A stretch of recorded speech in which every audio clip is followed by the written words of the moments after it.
The world outside your window goes wrong before you understand why. The lights flicker, then die, and the hum of the refrigerator stops mid-breath. You freeze, waiting for your eyes to adjust. Outside, a dog starts barking at nothing.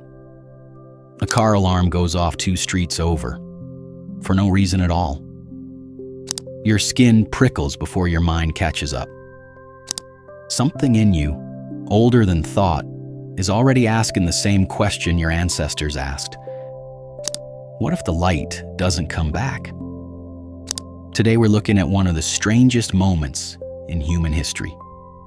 The first time a tribe watched the sun disappear in the middle of the day. You'd assume the story is simple. Ancient people saw a shadow, panicked, and prayed until it passed. It wasn't that simple at all. What actually happened exposes a fault line in human nature, one that still runs through you right now. Picture yourself crouched at the edge of a river, weaving a fish trap from green willow branches. The midday sun presses warm against your back. Children splash nearby, laughing, kicking up silver spray. An old woman grinds seeds against a flat stone a few feet away. Nothing about this day feels different from 100 days before it. Then the light shifts, just slightly, like a cloud sliding over the sun. You glance up out of habit. The sky is clear. There is no cloud anywhere in sight. The first checkpoint arrives faster than you expect. Within minutes, the light keeps draining, second by second, like someone is turning down a flame. The birds stop singing all at once, mid-call. You'd think the biggest danger here is confusion. It isn't. The real danger is what confusion does to a group of people who have no explanation for what's happening. Fear without an explanation spreads faster than fear with one. The children stop laughing and grab for their mother's legs. By the second checkpoint, the temperature has dropped enough to raise the hair on your arms. The light now looks like dusk, but the sun still sits high overhead, wrong and small. Cold isn't what should worry you. Terrified hands would know where to put their fear. That's the danger now. Someone near you starts shouting. Another person drops to their knees in the dirt. A third grabs a spear for no reason anyone can name. This is the moment worth pausing on, because it says something about you too. That same jolt of dread when the power flickers or when your phone buzzes with an emergency alert you haven't read yet. That's not a modern glitch in your brain. That's an old circuit, built for exactly this kind of sudden, unexplained wrongness in the world. The third checkpoint is the one almost nobody expects. As the sky darkens toward black, the temperature keeps falling. Fast enough now that you can see your own breath. Stars appear in the middle of the afternoon, scattered across a sky that should be blue. Darkness isn't the worst of it. Silence is. Insects stop chirring. Dogs stop barking. The whole world seems to be holding its breath along with you.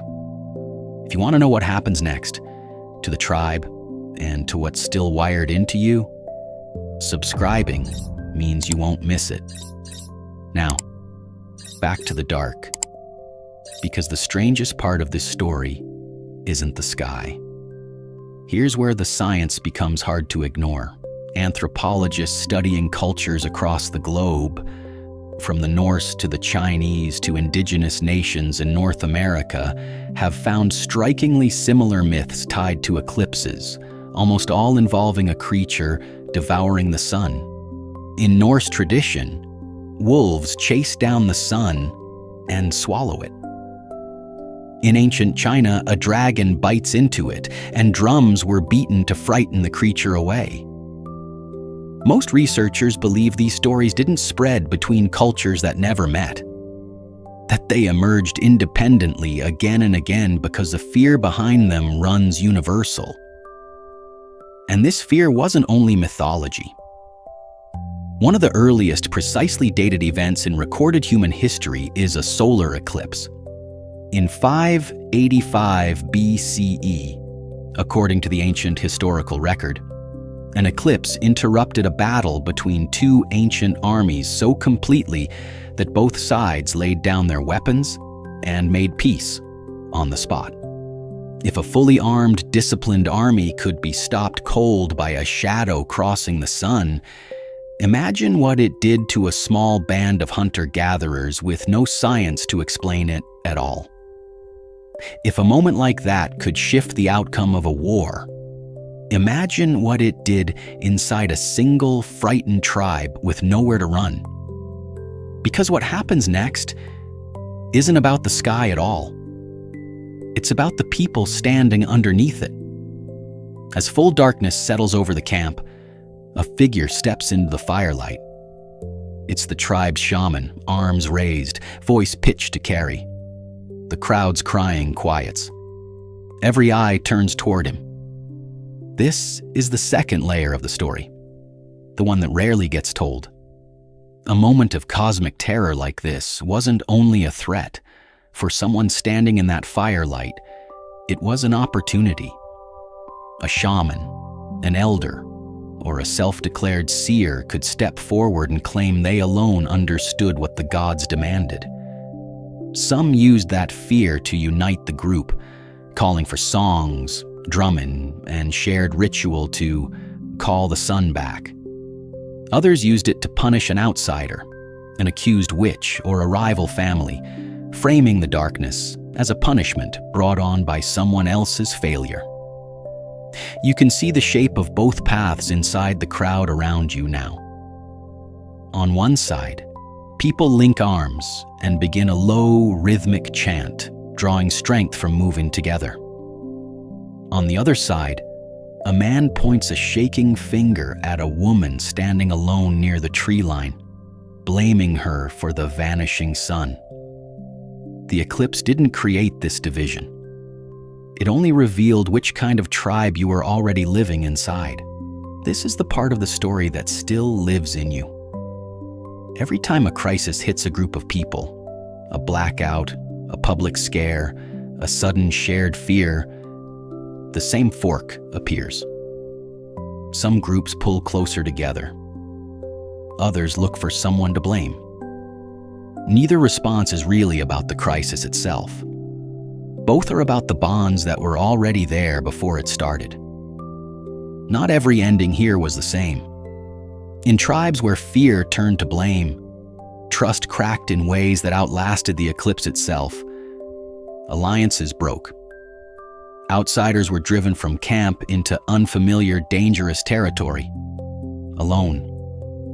Some of those people never made it back at all, lost not to the darkness, but to the group's decision to cast them out of it.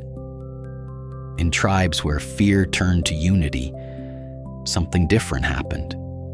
The chanting, the drumming, the pressing of bodies close together in the dark, these weren't just superstition.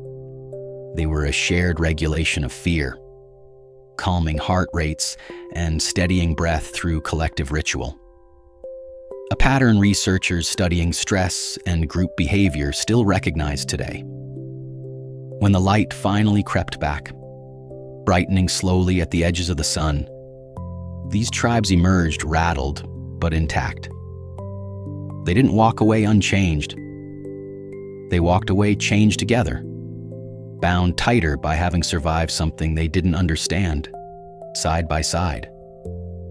And then gradually, the world came back. The birds began singing again, hesitant at first, then in full chorus. The temperature climbed. The stars faded from a sky turning blue once more. The sun eased back into its ordinary blinding self, and the children, still gripping their mother's hands, watched the light return to their skin like something being given back to them. Pull back from that one afternoon, and the eclipse stops being the point. You're looking at the earliest version of a question every human generation has had to answer. When the world goes suddenly, inexplicably dark, do you turn toward each other, or do you turn on each other? Every person alive today descends from tribes who faced that exact fork. Over and over, long before anyone understood the mechanics of moons and shadows. That's why the flicker of the lights outside your window still catches you off guard. That's why a car alarm in the distance, or a dog barking at nothing, sends a small current of unease through your chest before your mind can explain it away. You're not imagining that feeling. You're inheriting it, passed down from ancestors who once watched the sun vanish at noon and had to decide, in real time, who they were going to be in the dark. And every single one of them is still with you in the instinct that makes you reach for someone else's hand the moment the world goes wrong.